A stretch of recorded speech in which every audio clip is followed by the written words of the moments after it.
Hello, everyone. This is John Maddox, and I guess I'm recording this on Monday. Actually, my training day was actually on Friday, so that would make it the week ending 3/22.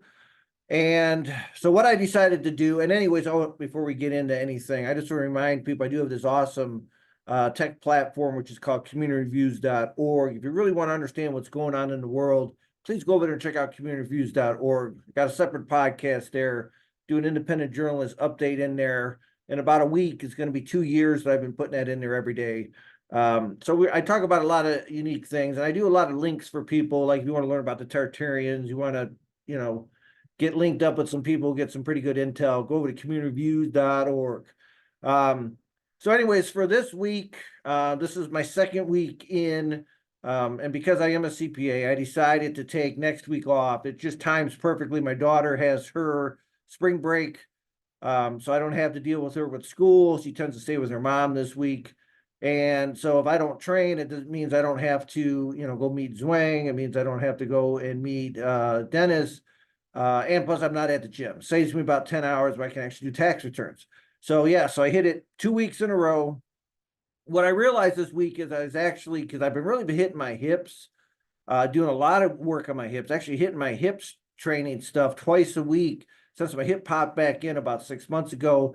And if you watch any of my previous videos, I laid out the fact that since turning the age of 50, I've had 3 surgeries, right? One on my tricep, one on the meniscus in my knee, and then I ended up getting a hernia too. So I had to get all those done. And the two of them were, I did not expect the meniscus or the hernia. That just happened. And I had to deal with it. So I knew I had the torn tricep and I knew I needed to get that done. So, and then as I thought I was, getting ready to move right for that 800-pound deadlift, this would be 2 years ago. Next month will be 2 years that the piece of gym equipment malfunctioned. And when it did, it ended up knocking my hip out of my sacrum out. I didn't know it at first, right? You figure you just get hit with something, you just walk it off. And then over 6 months, right, from April to October of 22, I watched my deadlift totally disappear. It was the strangest thing in the world because as long as I was like this, it didn't bother my hip. I could squat still, but as soon as I went to go like this, my hip hurt. It was literally the difference of this to this was whether I could do something or if I couldn't. And so I watched my deadlift disappear. Then it was finally starting to impact my squat. And then I ended up having to go get the MRIs done and find out what was going on, change my plan around. And then come April, all right, a year ago, is when I realized once we revised our plan, it wasn't working. And that's when I brought Dennis Novelli in, who specializes in the sacrum in addition to Matt Zwang, to get me to where I'm at, right? So 4 months of working with Dennis, the hip pops in. And so that's April, so that's roughly August. So since August up until now, I've been training my hips twice a week. So to build the hip strength up. And what happened is they've been getting very strong. And, because I like to do multiple exercises with them now. Of course, we're doing this, plus we're doing this, right? The inner and outer type stuff. And then the other thing I started to do was an exercise where, let's say this is your leg, where you bring your leg up like this for your hip strength, right?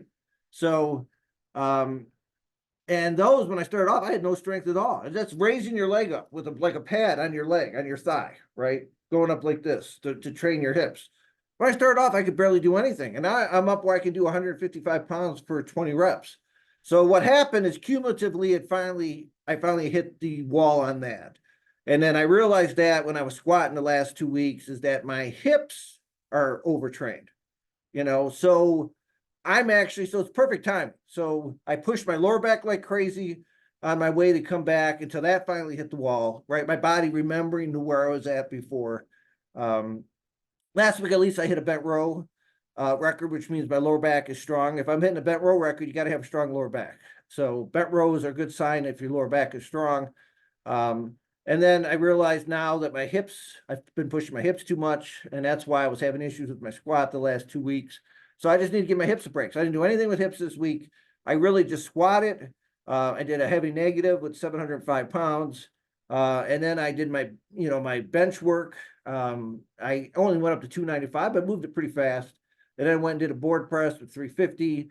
And then I did my bent rows. I went to 495 in the bent rows this past week. So like I said, a record the week before. So no, I feel good. I just decided I'm taking a break this week. I need to crank out a lot of work for tax season anyways. Just pushing my hips a little bit too much. So now that I've got everything down, I got everything where it's supposed to be. Now I'll just put the training when it needs to be, put into my program to make sure I'm not overtraining here going forward. But I'm looking forward now to breaking the record on the squat. That's my number one goal moving forward. But since I won't be here next week, you're not going to see anything from me next Saturday. It will be the week after that. So anyways, I appreciate everybody who's coming in to check out what I'm doing here. Like I said, we're going to do 800 pounds, at the age of 58. Hopefully by June. Of course, I got to start looking at meets now. The next 3 weeks, I'm going to be busier than crap. So everyone have yourself a great day. I will talk to you soon.